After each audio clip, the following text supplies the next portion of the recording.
Dahil sa pagiging malambot ni Donald Trump, nagkaroon ng malungkot na bunga.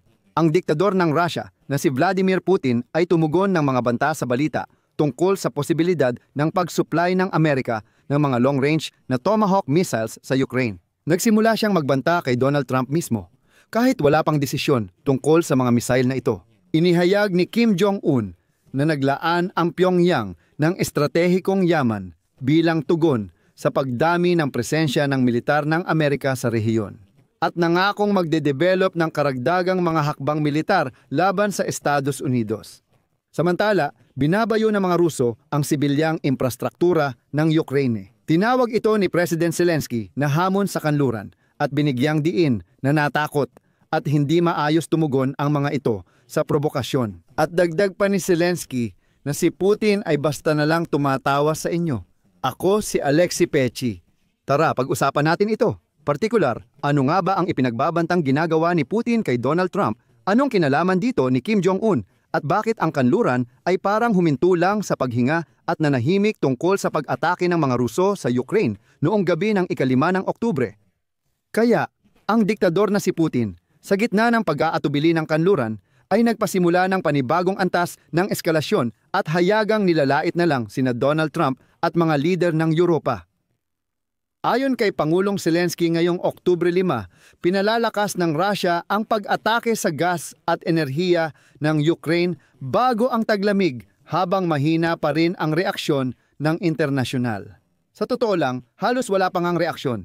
Pagkatapos ng pag-atake noong Oktubre 5, walang kanluraning tumugon kay Putin kahit sa salita. Bagaman, hindi, medyo nagsinungaling ako dyan. Malakas na sinabi ni Kaja Kallas, pinuno ng diplomasya ng Europa, na tinatakpan ng Rusya ang nabigong opensiba nito ngayong tag-init sa pamamagitan ng teroristang pag-atake sa sibilyan at infrastruktura ng Ukraine na parang lamok. Ayon sa isinulat niya sa Twitter, hindi titigil ang Rusya hanggat hindi ito pinipilit. Ayan, sa prinsipyo, iyan ang reaksyon ng European Union. At ngayon, sinabi ni Zelensky ngayong araw at ika-quote ko, sa kasamaang palad, wala pang nararapat na reaksyon mula sa mundo sa lahat ng nangyayari sa patuloy na paglaki ng saklaw at kapal ng mukha ng mga pag-atake. Dahil dito ginagawa ito ng diktador ng Russia na si Vladimir Putin, pinagtatawanan lang niya ang kanluran. Dahil sa katahimikan at kawalan ng matitinding tugon. Tinanggihan ng Russia ang anumang mungkahing itigil ang digmaan o mga pag-atake. Sinusubukan ng Russia na sirain ang ating sibilyang infrastruktura. At ngayon mismo, bago ang taglamig, ang infrastruktura ng gas, ang paglikha at paghahatid ng kuryente. Pero ngayon, halos walang totoong reaksyon mula sa mundo. Dito, pinaalalahanan ni Zelensky na sa loob ng misil na Kinzhal ay may 76 na bahagi na gawa sa ibang bansa. Marami sa mga ito ay talagang kritikal na bahagi na hindi kayang gawin ng Russia. At ngayon, pakinggan ninyo ito. Kasama sa mga tagapagtustos ng mga bahagi ang mga kumpanya mula sa United States of America, Kinzhal, China, Taiwan, United Kingdom, Alemanya, Switzerland, Japan, South Korea, at Netherlands. At dito, ipapaalala ko na noong gabi ng 5 ng Oktubre, nagsagawa ang Rusya ng malawakang pag-atake sa Ukraine. Pinakamalubha ang tinamaan ang Lviv. Sa pag-ataking ito, ginamit ng kalaban halos lahat ng armas nila. Bukod sa mga kanlurang rehiyon, nadamay din sa pambobomba ang Zaporizhzhia. Ang malawakang pag-atake ay nagdulot ng pagkawala ng kuryente sa 10,000 tao. Bahagi rin ng Cherkasy region ang nawala ng kuryente dahil sa nasirang mga linya ng kuryente. Kinagabihan, tinarget ng mga pag-atake ang kritikal na infrastruktura sa Ivano-Frankivsk. Sa kabuuan, natukoy ng Radio Technical Troops ng Air Force ng sandatahang lakas ng Ukraine ang 500 at 49 air attack assets, 476 Shahed at Gerbera attack drones, 2 Kinzhal aeroballistic missiles, 42 o Iskander-K cruise missiles at Sham caliber cruise missiles mula sa Black Sea. Sa ganitong sitwasyon, tumugon ng may banta ang diktador ng Russia na si Vladimir Putin sa balita ng posibleng pagbigay ng Amerika ng long-range Tomahawk missiles sa Ukraine. Sabi ni Putin, ang pagbibigay ng misail sa Ukraine ay sisira sa magandang relasyon ng Russia at Estados Unidos.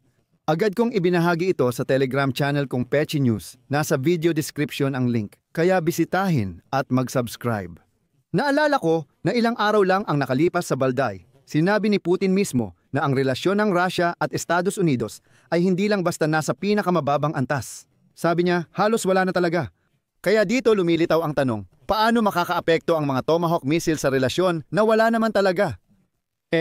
Kasi ang mga taga-Rusya, parang nabubuhay sila sa balita, literal na hindi ko alam. 15 minuto. Ibig sabihin, ilang araw lang ang lumipas, sinabi ni Putin sa mga Ruso na halos wala na silang relasyon sa Amerika, lahat ay wasak na.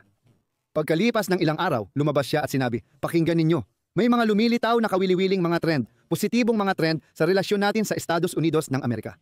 Kung makakuha ng Tomahawk ang Ukraine, maaaring masira ang mga relasyon. Wala pa nito o posible silang masira.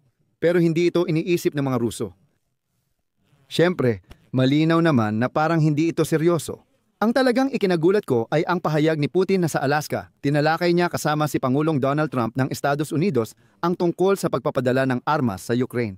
Sabi ni Putin, ngayon mo lang nabanggit ang Pangulo ng Estados Unidos.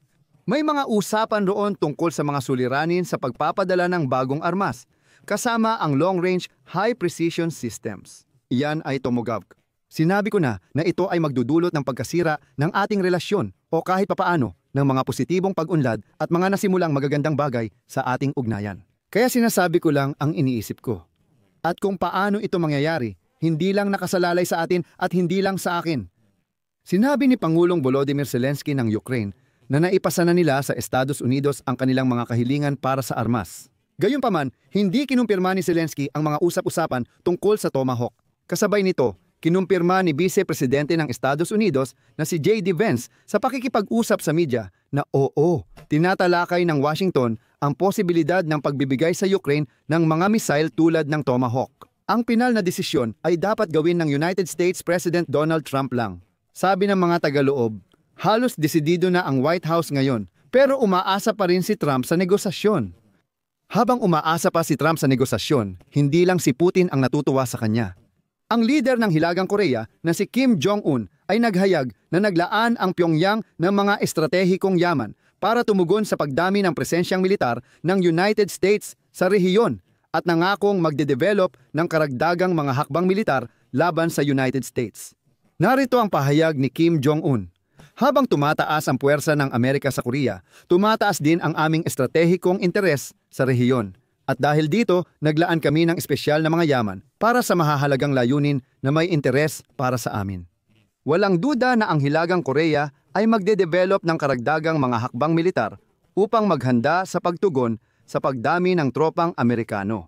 Mahalagang tandaan na pinalalakas ng Hilagang Korea ang ugnayang militar sa Rusya at sinusuportahan ang digmaan nito laban sa Ukraine sa pamamagitan ng pagbibigay ng armas at sundalo sa Moscow. Pinalalalim ni Kim Jong-un ang ugnayan sa China at kamakailan ay bumisita sa Beijing, kasama sina Xi Jinping at Vladimir Putin para manood ng malaking parada militar. Sa kabuuan, ipinapakita ng Moscow, Beijing at Pyongyang ang kanilang pagkakaisa, maging sa pangungutya kay Donald Trump. Tingnan natin kung paano tutugon ang presidente ng Amerika dito. Dito ko natatapusin. Mga kaibigan, ilagay ang opinyon at konklusyon ninyo sa comments. Mag-subscribe, pindutin ang kampanilya at ilike ang channel. Yan lang muna. Ingatan ninyo ang inyong sarili. Paalam sa lahat.